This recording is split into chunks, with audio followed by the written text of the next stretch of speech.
My name is Matt Landers. I use he, him pronouns. I'm the Director of Public Policy and Government Relations here at GSBA, Washington State's LGBTQ Chamber. Before we get started, I would like to thank our sponsors for helping make our civic engagement series a reality this year. So thank you to our sponsors at Amazon.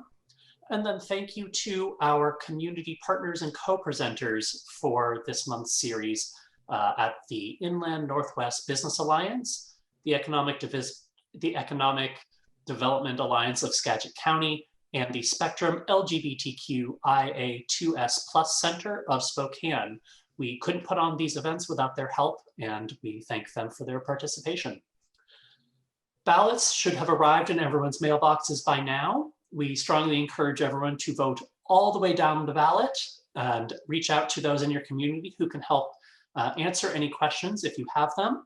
You can visit votewa.gov, that's votewa.gov, for any questions about your ballot, how you can return it, where the nearest drop box is, and any other questions you may have. You can watch the recording of this interview and the rest of our civic engagement programming on Facebook or at thegsba.org/advocacy. GSBA and all of our partner organizations are nonpartisan, and while we may take active roles on issue advocacy, we do not endorse candidates. As is the case with all of our civic engagement events, both candidates in races have been invited, but we do not always hear back or are sometimes unable to schedule both candidates. So today, I am very proud to welcome back Amanda Westbrook, host of Tacoma CityLine and Straight Talk, to lead our conversation with Governor Inslee today. Amanda, turning it over to you. Thank you. Thank you so much, Matt, for that wonderful introduction, and of course, for all of the sponsors that make that happen. Before I jump in and introduce our guest that really needs no introduction, we do want to acknowledge that we are on the traditional lands of the first people of Seattle, and it is with gratitude and honor that we reside on the land itself. And now, of course, I would like to thank and introduce our guest for the next 20 minutes, Governor Jay Inslee. Good morning, Governor. How are you? Great. I'm excited to join you. We're going to solve all our problems in the next 20 minutes.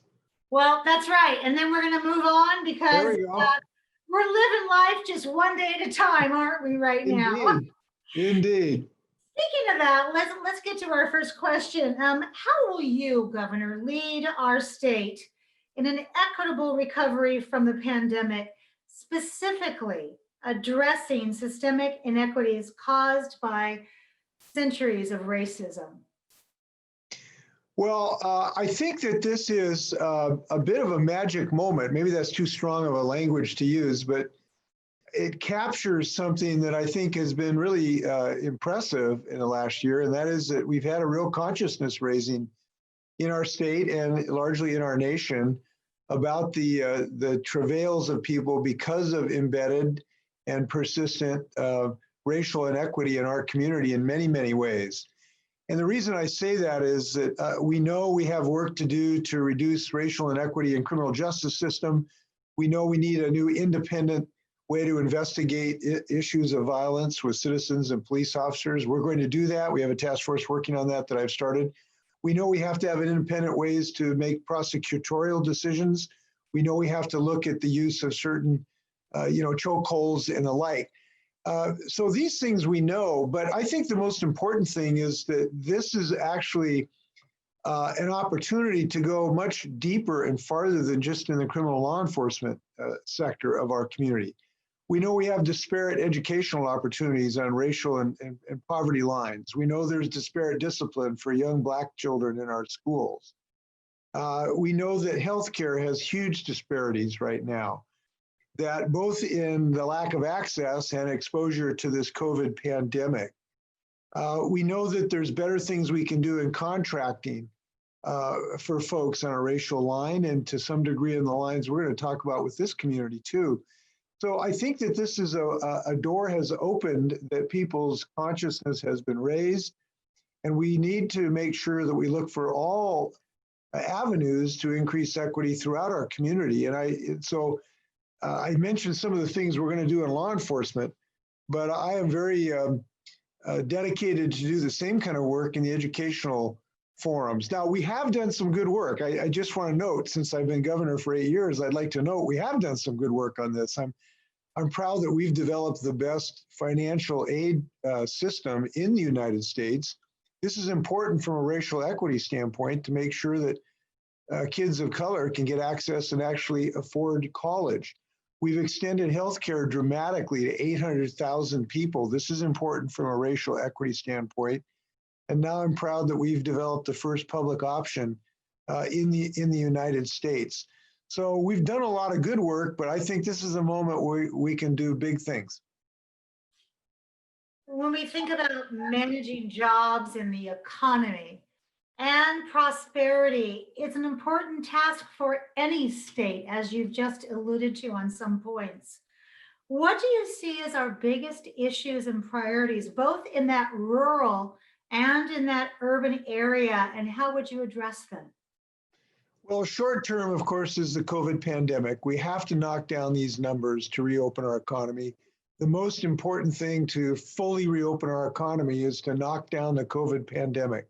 The sooner we do that, the sooner we can fully reopen our economy. Now, we've done a good job in Washington in doing that. It's been very difficult. It's been very frustrating. We've had business losses that are hugely painful to me and everyone else for businesses that have not been able to weather this storm. But we have had relative success. Today, 45 other states have higher rates of infection than we do, which suggests we'll be able to get back sooner and better in our economic growth. So we are committed to that.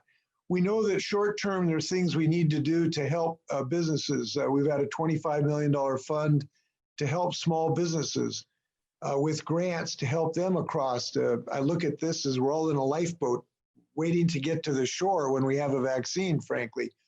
So we want to help businesses, weather that storm. We've done some assistance to landlords, for instance, during this period of time. So those are COVID is the short term.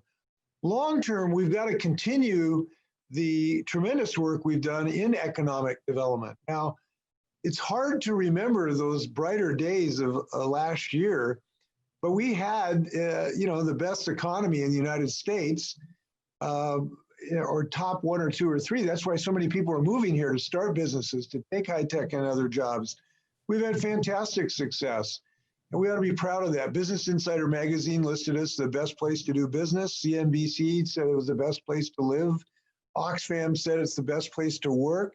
And this is pretty interesting. I don't know if any other state simultaneously has been called the best place to do business and the best place to work.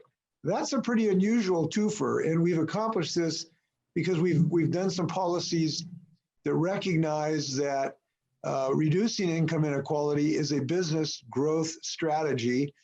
Having adequately paid consumers or workers means we can have consumers to actually buy things. This is an economic growth strategy, and we've embedded that throughout our policies. That's why we've been very successful.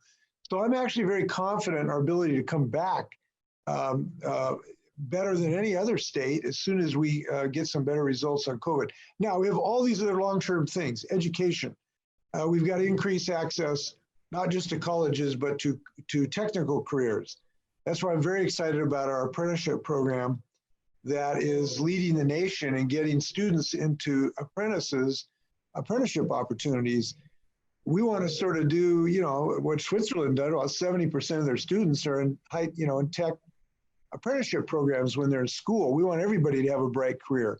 And we know we have a talent shortage for businesses in that regard. And not just when I say apprenticeships, people think immediately construction. And those are great apprenticeships. My son has been in one. But it's in healthcare, it's in advanced manufacturing. It's throughout our economy we can do this. Good for business, good for our students. We know we can grow clean energy jobs like crazy, and we're doing that. Our clean energy jobs are growing maybe 3 times faster than the rest of the economy. So there are a host of longer term things we got to do. Our transportation is going to need significant expansion. We don't know if that'll be in the cards next session or not. We're talking to legislators about that right now. We need a very robust capital budget so that we can build and we can put people to work. This is the fastest way for economic infusion. And I will be very aggressive trying to get the most ambitious capital budget we possibly can. That's both good for, building schools and building water systems. We got to rebuild culverts. As you know, we're under an obligation to build culverts to restore fish runs. This is a constitutional obligation in the state of Washington. So I've mentioned a few of them, but I got 100 in my back pocket, but we only have 20 minutes. That's right. So the other 90 are going to have to wait. There you go. So let's focus on Washington State hospitals for just a second, because we have more hospitals, Governor Inslee, that are run by religious organizations than any other state, which poses a severe threat to the LGBTQ people and those seeking reproductive care. Public contracts are often given to organizations who actively discriminate against LGBTQ people, including homeless shelters.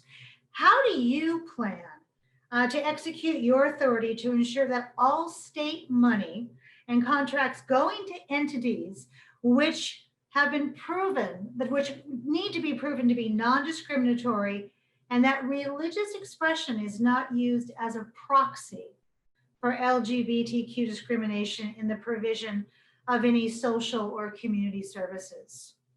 Well, I think this is an area that is really ripe for legislative activity. In order to accomplish your goal, I think we need some additional legislation in this realm. Certainly, we have concerns about loss of services with mergers going on in a variety of contexts. We've looked at some of my executive authority. It's not as wide as you may want it to be, because I know you trust me in making these decisions. So I think this is something we got to tee this up for legislative debate come January to look at the issues you're talking about. I think it's ripe for that discussion. So I want to go back here just for a second, because you mentioned that some of your executive authorities are not what I would want them to be, or what the general public is. So let's dive into that just for a second. So what's lacking for you to prevent those kind of contracts from happening? Where do you feel like, these are my words, perhaps your hands are tied? Well, I think the merger we want to maintain services, medical services in the state. And if merger activity eliminates those options, we have to maintain options in this regard for a woman's right of choice and trans decisions by individuals and the like. We have to maintain these services in the state of Washington, and we have to find a way to make sure that we do that. And so there is, in the merger issue, I think, some legislative possibilities. You mentioned homeless shelters.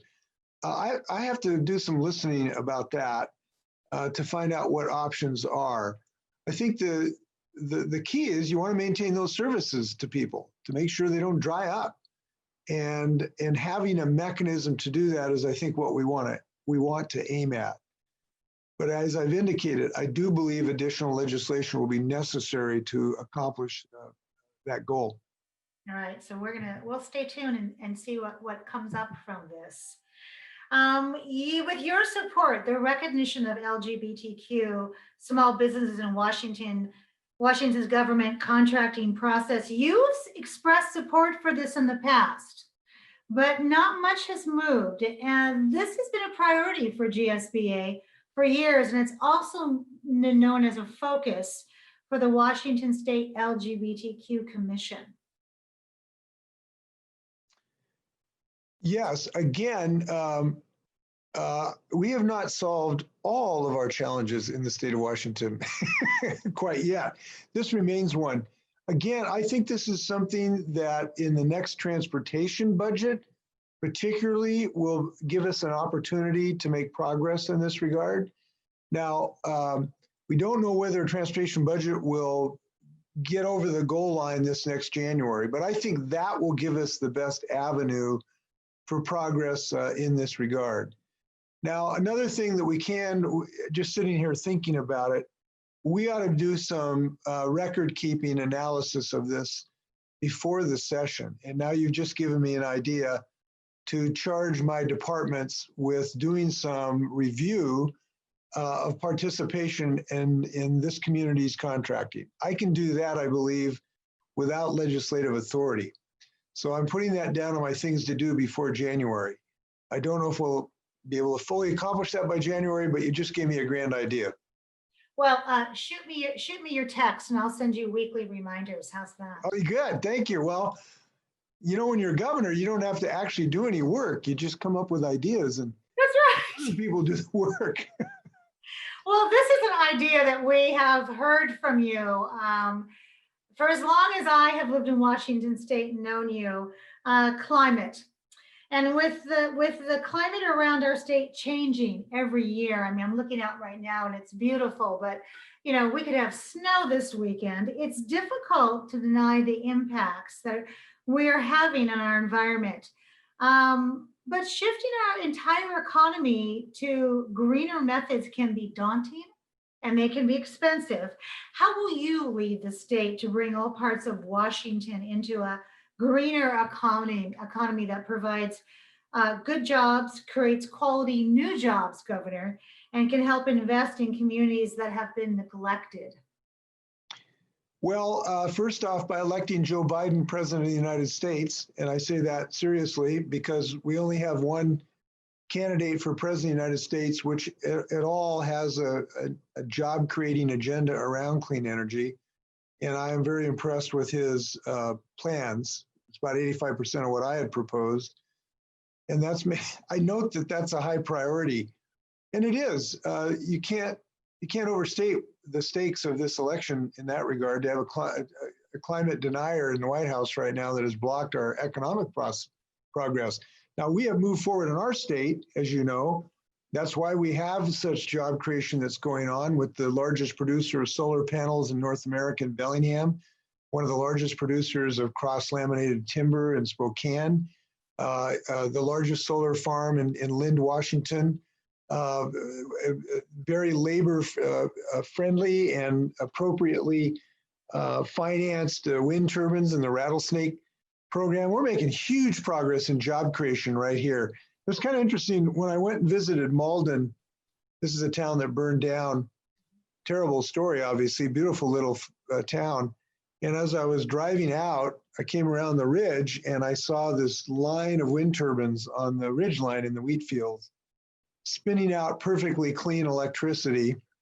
That is a moneymaker. Those turbines make money. They spin electricity, but they also spend money. They spend rental payments to the farmers. They spend really good wages to the electricians and iron workers and steel workers who mount them.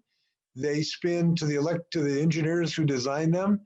And we have to create policies that will continue the expansion of this job creating opportunities. And the principles upon which we will do this are the things that have made Washington what we are, which is the leading economy in the United States. Number one, belief in science. We follow science rather than ideology. Number two, we believe in innovation, and we believe in trying to help entrepreneurs realize their dreams. And there's nothing more entrepreneurial right now than the clean energy field. Number three, we provide those entrepreneurs what they need to succeed, which are well-educated people in the science and the technological trades, and support as we have. And I have a small clean energy fund, which has helped seed some companies. We want to continue to do that. Number four, policies that will give businesses a fair shake. And right now, some of our businesses aren't getting a fair shake. You know, you have a business that's selling solar panels right now. They're competing with the fossil fuel industry. And the fossil fuel industry is getting a huge subsidy. They get to put pollution in the air for free. They don't have to pay anything. When you go to the dump, you got to pay $50 to take a pickup load of stuff to the dump. But so the solar company doesn't get that subsidy. We need a fair system that would create a level playing field. I believe in fairness. And So having policies that will inspire cleaner transportation fuels. I will be seeking a clean fuel standard this year, which will inspire the creation of jobs in batteries, in the electrical grid system, and electric cars, in biofuels and biofuel refineries. These are jobs. That's how I look at it. So I'm very bullish. I think this is a climate change, cataclysmic as it is. I look at it as one of the greatest economic opportunities Washington State has ever had. And here's the reason why. When you think about when we do well economically, it's when there's a transition, when there's an industrial transition. That's where we shine because we are so innovative, we're so creative, we're so entrepreneurial. That's where we really make our Jones. And so that's what's happening in biotech. It's what's happening in gaming. It's what's happening in software. It happened in aerospace, so we still have a bright future there. And now it's happening in this great energy transition.